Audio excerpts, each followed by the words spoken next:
దేవుని పరిశుద్ధ నామానికి మహిమ కలుగునుగాక. మరొక రాత్రి 6వ రోజు ప్రభు అయినటువంటి యేసుక్రీస్తు శిలువ శ్రమల ధ్యాన కూడికల్లో పాలు పొందినటువంటి మీ అందరికీ ప్రభువును లోకరక్షకుడైనటువంటి యేసుక్రీస్తు వారి పవిత్ర నామంలో ప్రత్యేకమైనటువంటి వందనాలు తెలియజేస్తున్నాను.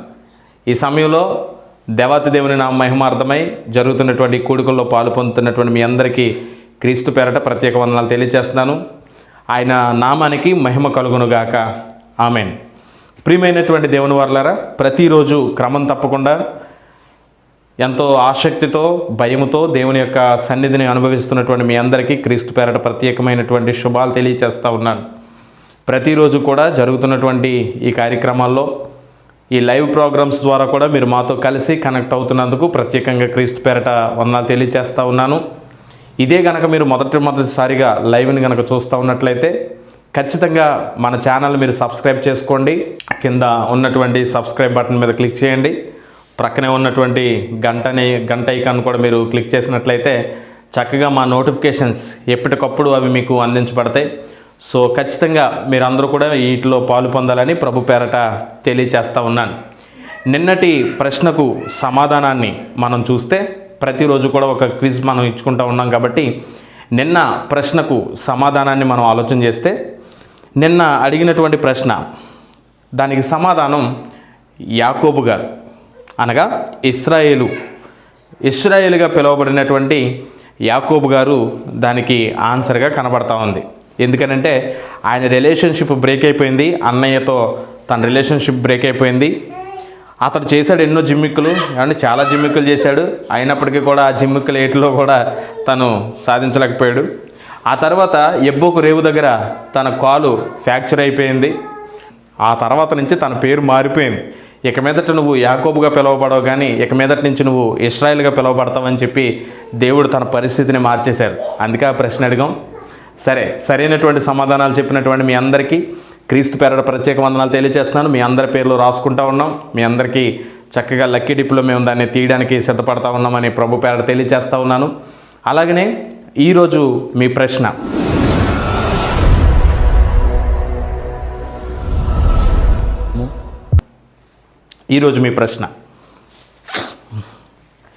గమ్ముగా పుట్టాను జమ్ములో దొరికాను, గమ్ముగా పుట్టాను జమ్ములో పెట్టారు, గమ్ముగా పుట్టాను జమ్ములో పెట్టారు. ఇది మీ ప్రశ్న.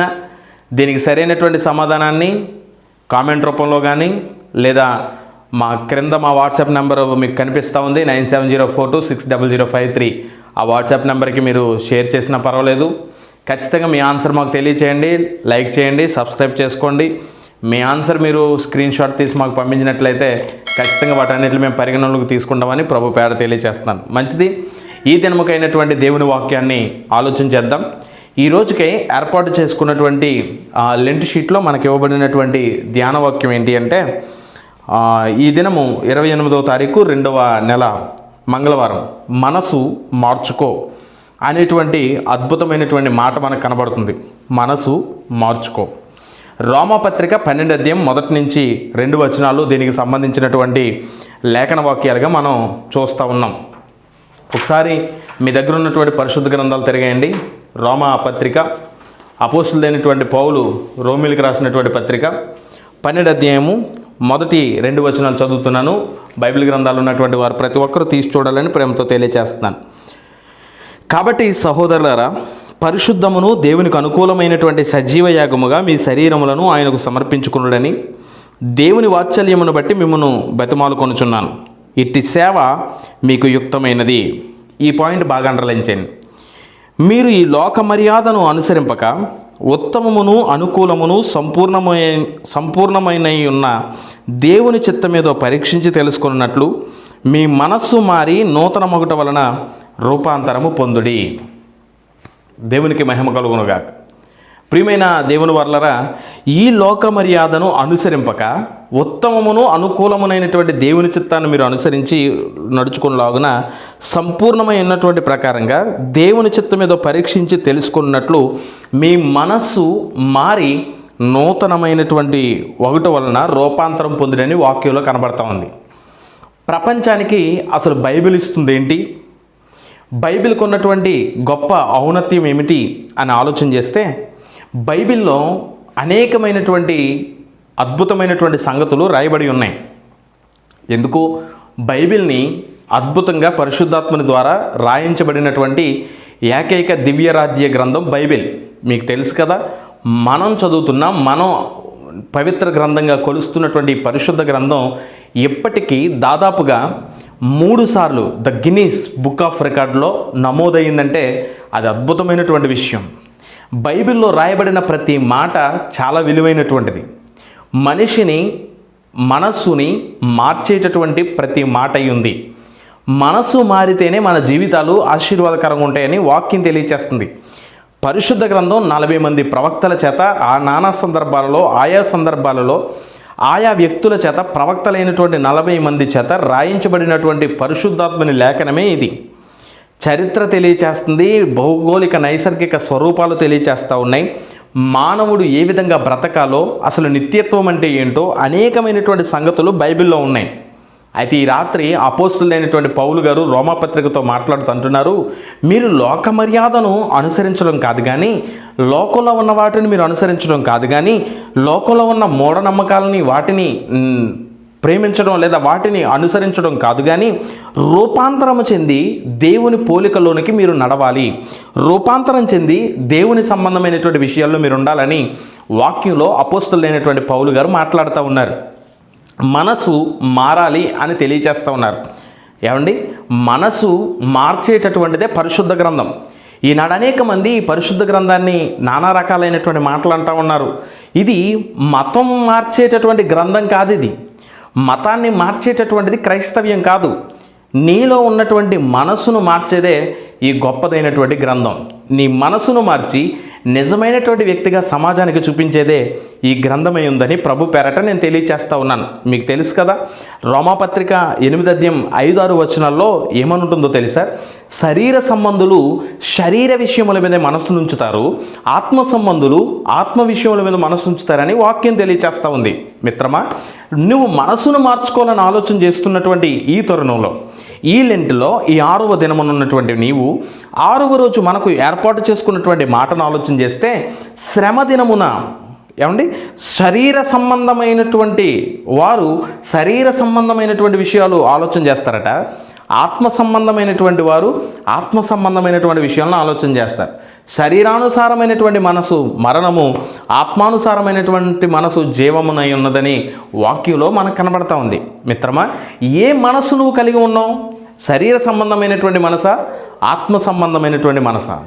శరీర సంబంధమైనటువంటి మనసులో కనుక నువ్వు ఉంటే శరీరపరంగా అన్ని మార్పులు నువ్వు చేసుకోవడానికి ప్రయత్నం చేస్తావు. చూడండి, ఈనాడు మనసు మార్చుకోమని మనం చెప్తా ఉంటే, ఆలోచనలు మార్చుకోమని మనం మాట్లాడుతూ ఉంటే, తలంపులు మార్చుకోమని పరిశుద్ధాత్మ దేవుని ద్వారా బోధిస్తూ ఉంటే, చాలామంది ఏమంటే దీన్ని ఏమంటారు, మనసు మార్చుకోవాలి, మతం మార్చుకోవాలి, మతం మార్చేయాలి, మతం మార్చే పుస్తకం ఇదని రకరకాలైనటువంటి పద్ధతుల్లో అనేక మంది మనల్ని దూషిస్తూ ఉన్నారు.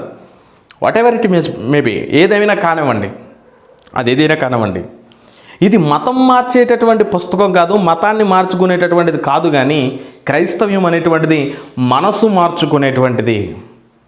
మీరు బాగా వినాలి. చాలామంది మార్చుకోవాలి అని అంటే పేర్లు మార్చుకుంటున్నారు. ఏమండి? పేర్లు మార్చుకుంటున్నారు, వాళ్ళు వేసుకునే డ్రెస్సులు మార్చుకుంటున్నారు, వాళ్ళు ఆరాధన చేసే దేవుళ్ళను మార్చుకుంటున్నారు. డ్రెస్సులు మార్చుకోవడం అంటే 40 రోజులు ఒక రంగు, 40 రోజులు ఇంకో రంగు, 40 రోజులు ఇంకో రంగు వేసుకోవట్లేదా? ఏమండి? క్రైస్తవులుగా 40 రోజులని మనం ఎలా పాటిస్తున్నామో, అంటే ఇది దానికి సంబంధించినటువంటిది కాదు. ఏమండి? దాన్ని ప్రక్కన పెడితే 40 డ్రెస్సులు, రంగులు మార్చుకుంటున్నారు, దేవుళ్ళను మార్చుకుంటున్నారు, సిద్ధాంతాలను మార్చుకుంటున్నారు. కానీ మార్చుకోవలసినటువంటి మనసుని ఏ ఒక్కరూ కూడా మార్చుకోవట్లేదు. వినండి, ఇది మతం మార్చేటటువంటిది కాదు, నీ మనసును మార్చేటటువంటిది. దీన్ని మనసు మార్చుకునేటటువంటి దాన్ని అనేటువంటి మాటను ఆలోచన చేస్తే, ఈ మాటను మనం అధ్యయనం చేస్తే, మీ మనసు మారి నూతన ఒకటి అనేటువంటి పదాన్ని గ్రీకులో కనుక మనం ఆలోచన చేస్తే, దీన్ని ఇంగ్లీష్లో రెపటెన్స్ అంటారు. రెపటెన్స్ అంటే మారు మనసు, మనసు మారడం అని అంటారు. దీన్ని గ్రీకులో ఏమని అంటారంటే మెథనియా అని పిలుస్తారు. మెథానియా అని పిలుస్తారు. అంటే వైఖరి మార్చుకోవడం, మన పరిస్థితిని మార్చుకోవడం, ఇంకో దృక్పథంలోనికి మార్పు తెచ్చుకోవడం, నీ మనసుని మార్చుకోవడం అని దాని అర్థం వస్తుంది. మతాన్ని మార్చుకోమని చెప్తే అస్సలు వెనకని మీరు ఎవరి మాట కూడా.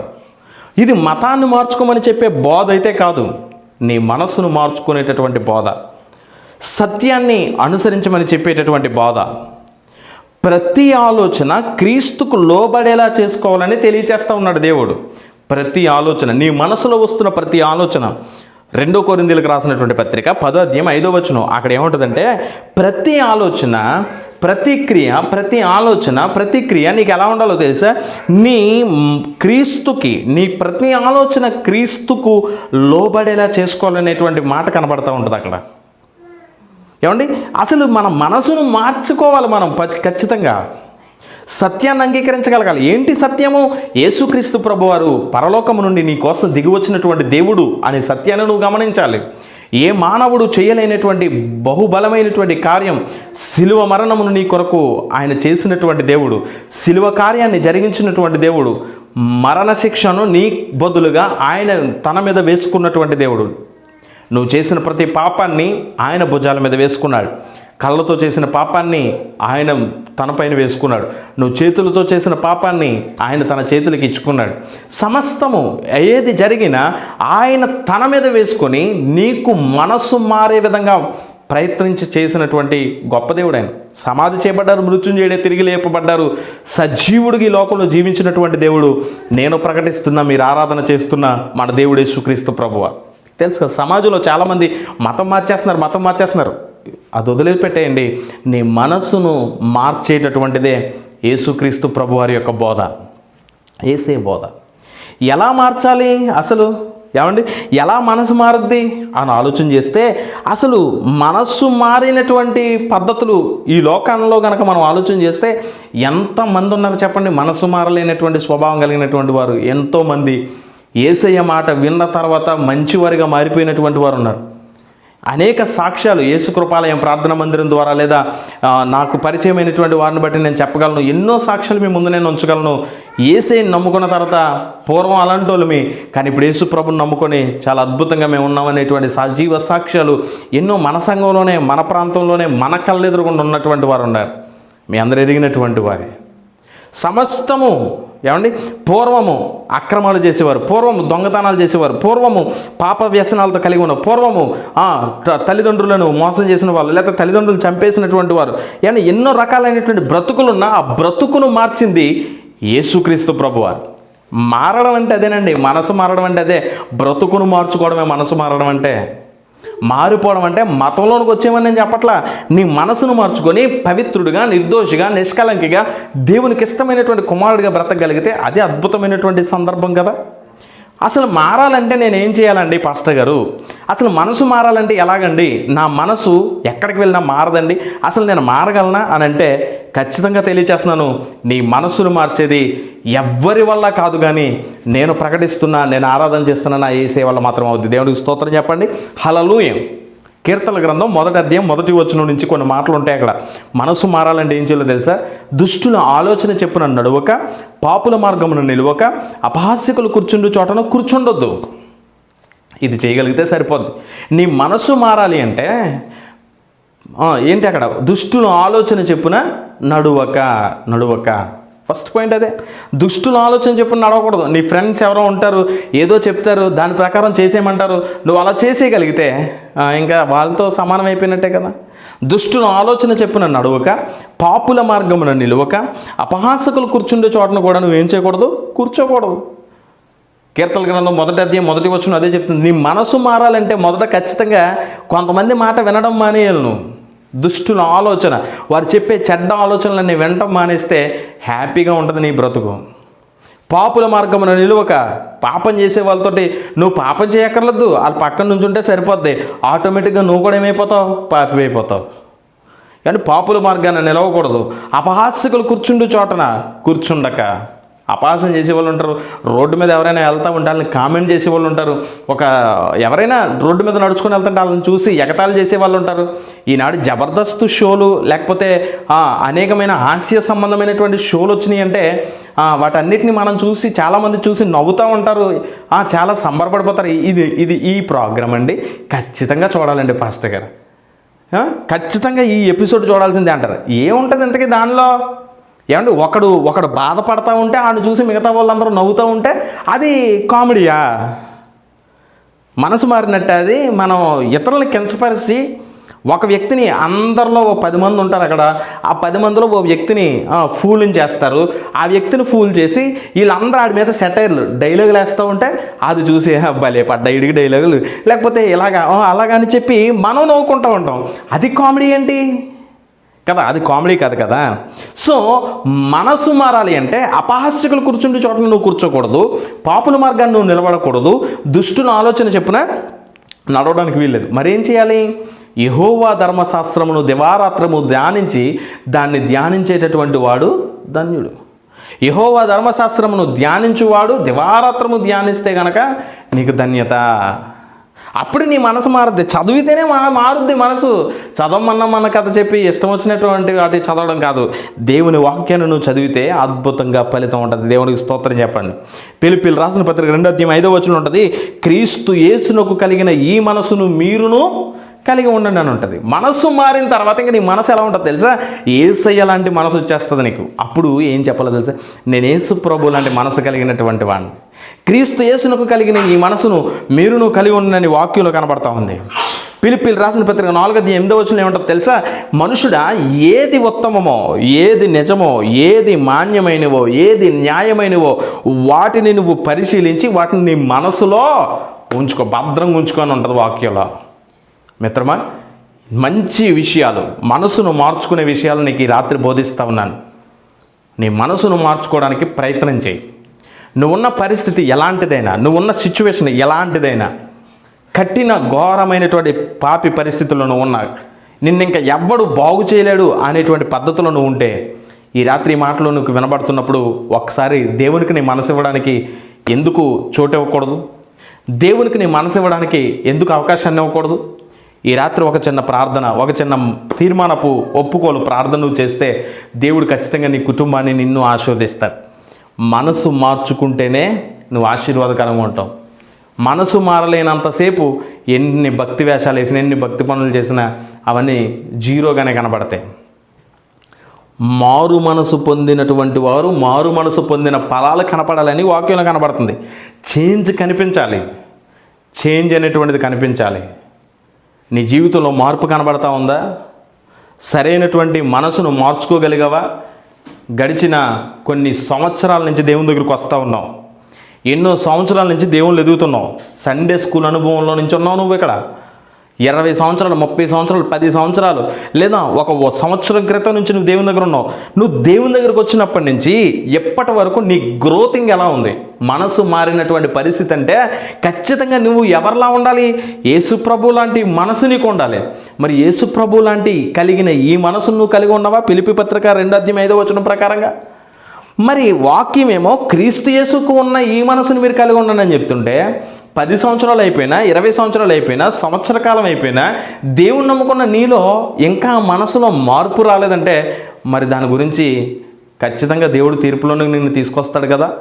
ఒకసారి ఈ లెంటు దినాల్లో ఈ ప్రభు యేసుక్రీస్తు శ్రమల ధ్యాన గుడికల్లో పాలు పొందుతున్న మీరు జ్ఞాపకం చేసుకోండి. ఎటువంటి పరిస్థితుల్లో నా మనసు మారాలి, ఎలా నేను మార్చుకోవాలనేటువంటిది ఆలోచన చేస్తే దేవుడు ఖచ్చితంగా మీ జీవితాలను ఆశీర్వాదకరంగా మారుస్తాడు. దేవునికి ఇష్టమైన బిడ్డలుగా మీరు జీవించాలని మనస్ఫూర్తిగా నేను కోరుకుంటున్నాను. ఒక్కసారి చిన్న ప్రార్థన మీరు నాతో కలిసి చేస్తారా? దేవునికి ఇష్టమైన బిడ్డలుగా ఉండడానికి తీర్మానం చేసుకుంటారా? అలా అయితే అద్భుతమైనటువంటి అవకాశం నేను మీకు ఇస్తా ఉన్నాను. ఒక్క చిన్న ప్రార్థన. ప్రభువా, నా జీవితంలో కొన్ని సందర్భాల్లో నా మనసు మారలేకపోయిందేమో. నేను ఎంతవరకు మనసు మార్చే పుస్తకం కాదు ఇది, మతం మార్చే పుస్తకం అని నేను అనుకున్నాను. మతాలు మార్చేస్తున్నారని వీళ్ళు అనుకున్నాను. కానీ సేవకుని ద్వారా నువ్వు నాకు తెలియచేసావు, ఇది మతం మార్చేది కాదు, మనిషి జీవితాన్ని పరివర్తనను మార్చేదని. అయ్యా, ఇంతవరకు నేను చాలా చిరాగ్గా ఇష్టం వచ్చినట్టుగా బ్రతికాను, కానీ ఇక మీదట నీ బిడ్డగా ఉంటానని ఇష్టపడుతున్నాను అని కనుక మీరు అనుకుంటే కనుక, ఆయనకి ఇష్టమైన బిడ్డలుగా బ్రతకాలని తీర్మానం చేసుకుంటే కనుక దయచేసి మోకరించండి, కళ్ళు మూయండి, నాతో కలిసి ప్రార్థనలు ఎక్కిపించండి. చిన్న ఒప్పుకోలు ప్రార్థన కలిసి చేద్దాం. ఖచ్చితంగా దేవుడు మన మనసులను మార్చి మంచి వ్యక్తిగా చేస్తాడు. మీకు తెలుసా, ప్రపంచంలో జర్మనీ దేశంలో ఒక వ్యక్తి ఉండేవాడు. ఎంత ఘోరమైనటువంటి వాడంటే అతని పేరు చెప్తే గడగడలాడిపోయేటటువంటి వాడు. అటువంటి వ్యక్తి బహు క్రూరుడు, ఎవడమాట వినేవాడు కాదు, బహు దుర్మార్గుడు. అటువంటి వ్యక్తిని పోలీసులు కూడా అదుపు చేయలేకపోయేవారు. మొత్తం మీద ఒక సందర్భంలో దొరికాడు, తీసుకెళ్ళి జైల్లో పెట్టేస్తారు. చుట్టుపక్కల ఉన్న ఖైదీలందరినీ చిందరవందర చేస్తారు. కేకలు గట్టి కేకలు వేసి ఓసలన్నీ ఎరగొట్టేసి అంత కేకలు వేసేస్తుంటే ఇంకా కఠినమైనటువంటి జైలు గోడల మధ్య తనను బంధించేస్తారు. ఒకసారి ఆ ప్రాంతంలో ఉన్నటువంటి దైవజనుడు ఆ వ్యక్తి దగ్గరికి వెళ్ళి, ఆ జైల్లోకి వెళ్ళి సువార్త ప్రకటిస్తూ ఉంటే జైలర్ అంటాడు, అయ్యా నువ్వు ఎక్కడికైనా వెళ్ళు, ఎవరి దగ్గరికైనా వెళ్ళి, జైల్లో ఉన్న వాళ్ళ దగ్గరికి, చివరిలో ఒక రూమ్ ఉంది, ఆ రూమ్ దగ్గరికి మాత్రం ఎట్టి పరిస్థితుల్లో వెళ్ళొద్దు. ఎందుకంటే అతను అంత మంచోడు కాదు, కేకలేస్తూ ఉంటాడు, కొడతాడు, ఏది ఉంటే తెచ్చుకొని ఇసిరేస్తాడు, అటువంటి వ్యక్తి కాబట్టి అతని దగ్గరికి నువ్వు వెళ్ళొద్దు అని చెప్తారు. కానీ ఈ పాస్టర్ గారు ఎలాంటోడే కావాలి దేవునికి అని చెప్పి డైరెక్ట్గా రావడమే ఆయన దగ్గరికి వెళ్ళి ఒక బైబిల్ ఇస్తాడు, తీసుకోవడం, ఇసిరేస్తాడు. సరే చేసేది లేక కిటికీలో నుంచే బైబిల్ని లోపలికి ఇసిరేస్తే ఆ వ్యక్తి బైబిల్ తీసుకుని ఇష్టం వచ్చినట్టుగా చింపేస్తాడు. అన్ని చింపేస్తాడు. ఈ పాస్టర్ గారు అక్కడే మోకాళ్ళు వేసి ప్రార్థన చేసి వెళ్ళిపోతాడు బయట. కొన్ని రోజులకి ఈ వ్యక్తికి ఉరిశిక్ష వేసేయాలనేటువంటి ఆర్డర్ వచ్చింది. ఎప్పుడైతే ఉరిశిక్ష అనేటువంటి మాట వినపడిందో మనోడికి కొంచెం భయం మొదలైంది. ఎంతటి వ్యక్తి అయినా, ఎంత క్రూరుడైనా ఇక చచ్చిపోతాడు, చంపేస్తారనగానే భయం వేస్తుంది కదా. సో అటువంటి భయం కలిగింది. ఆ భయం కలిగినప్పుడు ఎందుకో తెలియని భయం కలిగి నిద్ర పట్టలేనటువంటి పరిస్థితి ఉంటే బైబిల్లో మొక్కలు, చింపేసిన మొక్కలు ఉంటాయి కదా, ఆ మొక్కల్లో ఒక మొక్క దొరికింది అతనికి, ఒక పేపర్, కాగితం. దాని మీద ఏముందంటే, ప్రయాసపడి భారం మోస్తున్న సమస్త జనులారా నా యుద్ధకు రండి, నేను మీకు విశ్రాంతిని కలగజేస్తాను అనే మాట కనపడింది. ఏంటి, నాకు విశ్రాంతి వస్తుందా? నేను ఎంత కఠినంగా ఉన్నాను, ఎంత క్రూరిని నేను, ఇప్పుడు నాకు ప్రశాంతత లేదు, ఎందుకంటే నన్ను చంపేస్తారనేటువంటి విషయం నాకు అర్థమైంది. చంపేస్తారు కాబట్టి నాకు ప్రశాంతత లేదు, ఇప్పుడు నాకు ప్రశాంతతను దయచేస్తాడా దేవుడు అని చెప్పి, ఇంకా ఏమున్నాయో అని చెప్పి అక్కడున్న పోగేసి అట్లన్నిటిని చింపేసిన అట్లన్నిటిని చక్కగా పెంచుకొని అన్నీ చదవడం మొదలుపెట్టాడు. ఉరిశిక్ష రోజు రానే వచ్చింది. నల్ల ముసుగేసి తీసుకొని వెళ్ళి ఉరికమ్మ ముందు నిలబెట్టి, నీ ఆఖరి కోరిక ఏంటి అని అడిగితే అతను చెప్పిన మాట ఏంటో తెలుసా? ప్రతి ఒక్కరూ కూడా యేసు ప్రభుని కలిగి ఉండాలి, చాలా శాంతపూర్వకంగా ఉండాలి. నేను ఇప్పుడు వరకు లేను, కానీ దేవుని వాక్యం చదివిన తర్వాత నేను పూర్తిగా మారిపోయానండి, నా జీవితం మారింది. ఇక మీదట నా చావు లాంటి చావు ఎవడో చచ్చిపోకూడదు, కాబట్టి ప్రతి ఒక్కరూ మనసు మార్చుకుంటే, మీ మనసు మారితే మీరు బాగుంటారు అని అందరికీ తెలియజేయండి నా తరపుగా అని చెప్పి తను ఉరిని స్వీకరించాడు. మిత్రం, ఇది ఎందుకు చెప్పానో తెలుసా? నీ జీవితం మారితే అనేక మందికి నువ్వు సాదృశ్యంగా ఉంటావు. అతను చనిపోతూ సువార్త ప్రకటించాడు అక్కడ. ఈ రాత్రి దేవుని బిడ్డగా ఉన్న నీవు, దేవుని కుమారుడుగా ఉన్న నీవు ఒక్కసారి దేవునికి మనసు ఇచ్చి చూడు. నిజముగా యేసయ్యకి నీ మనసు ఇస్తే ఖచ్చితంగా నిన్ను ఆయన తన కుమారుడుగా, తన ప్రియ కుమార్తెగా నిన్ను చేసుకొని తన వారసుడిగా చేసుకోవడానికి ఇష్టపడుతున్నాడు. ఒక చిన్న ప్రార్థన చేస్తావా? నీ మనసును మార్చేటటువంటి పుస్తకమే బైబిల్. ఖచ్చితంగా దాన్ని చదవాలని తీర్మానం చేసుకో. నీ మనసును మార్చడానికే యేసు ప్రభు ఈ లోకానికి వచ్చారు. ఒక్కసారి కళ్ళు మూసుకోండి, నాతో కలిసి ప్రార్థన చేయండి. పరిశుద్ధుడా, ఘనమైనటువంటి దేవుడా, ఈ రాత్రి నీ పిల్లలకు కొన్ని మాటలు వినిపింపజేశాను. యేసయ్య, నువ్వు మనసు మార్చగలిగిన దేవుడు అని, మతాలు మార్చేవాడు కాదని, గొప్ప దేవుడు అని, నా కోసం శిలువ మరణాన్ని అనుభవించావని, నేను చేసిన పాపాలని నీ మీద వేసుకున్నప్పుడు నా కోసమే చనిపోయావని నేను అనేకమైనటువంటి విషయాలు తెలుసుకున్నాను. ఈ మాటల ద్వారా నేను బలముందాను. ఈ రాత్రి నీ బిడ్డగా, నీ కుమారుడిగా నిజముగా నీకు మనసు ఇవ్వడానికి నేను ఇష్టపడుతున్నాను. నా మనసును మార్చుకోవడానికి నేను ఇష్టపడుతున్నాను. ఎంతవరకు ఉన్నటువంటి మనసును నాకు తొలగించండి. క్రూరత్వాన్ని, చెడుతనమును, నాలో ఉన్నటువంటి ప్రతి విధమైనటువంటి పాప సంబంధమైనటువంటి ఆలోచనలన్నింటినీ తొలగించండి. మనసు మారి నూతనమైనటువంటి బిడ్డగా నేను బ్రతకాలనుకుంటున్నాను. సహాయాన్ని దయచేయండి. నీ సహాయంతో మమ్మల్ని ముందుకు నడిపించండి. అయ్యా, ఇటువంటి ప్రార్థన ఎంతమంది అయితే చేస్తున్నారో స్వామి, యేసు నామములో ప్రతి బిడ్డను మీరు ముట్టండి, స్వస్థపరచండి. ప్రతి బిడ్డకు నీ యొక్క కార్యమును జరిగించమని ప్రార్థిస్తున్నాను. ఎంతమంది కుటుంబాలు లైవ్లో పార్టిసిపేట్ చేస్తున్నారో యేసు నామములో ప్రతి కుటుంబాన్ని దీవించమని ప్రార్థిస్తున్నాను. ఏ కుటుంబంలో సాతాను శోధనలు ఉన్నాయో ప్రతి కుటుంబం నుంచి విడుదల దయచేయమని ప్రార్థన చేస్తూ ఉన్నాను. యేసు నామములో స్వస్థతను అనుగ్రహించమని ప్రార్థిస్తూ ఉన్నాను. ఎవరెవరు అనారోగ్యాలతో ఉన్నారో వారందరికీ సంపూర్ణ స్వస్థత మీరు దయచేయండి నైనా. వారి అవసరతలు, వారి ఆలోచనలన్నీ నీ నామం ముందు నెరవేర్చమని ప్రార్థిస్తా ఉన్నాను. ఉపవాసం ఉంటున్న నీ పిల్లలకు తగిన శక్తిని, బలమును, ఆరోగ్యాన్ని మీరు దయచేయండి. మా రాష్ట్రమును, దేశమును, దేశ పాలకులందరినీ కాపాడి భద్రపరచండి. ఈ రాత్రి విన్నటువంటి మాటలు ప్రతి ఒక్కరి హృదయాల్లో బలాన్ని చేకూర్చమని మా అందరి దేవుడు, మా ప్రభు అయినటువంటి యేసుక్రీస్తు వారి ఉన్నత నామములో ఈ ప్రార్థన అడిగి వేడుకుంటున్నాము తండ్రి. ఆమెన్. యేసు రక్తమే జయం, ప్రభు యేసు రక్తమే జయం, ప్రభు యేసు రక్తమే సంపూర్ణమైన విజయం కలుగునుగాక. ఆమెన్. ఆమెన్.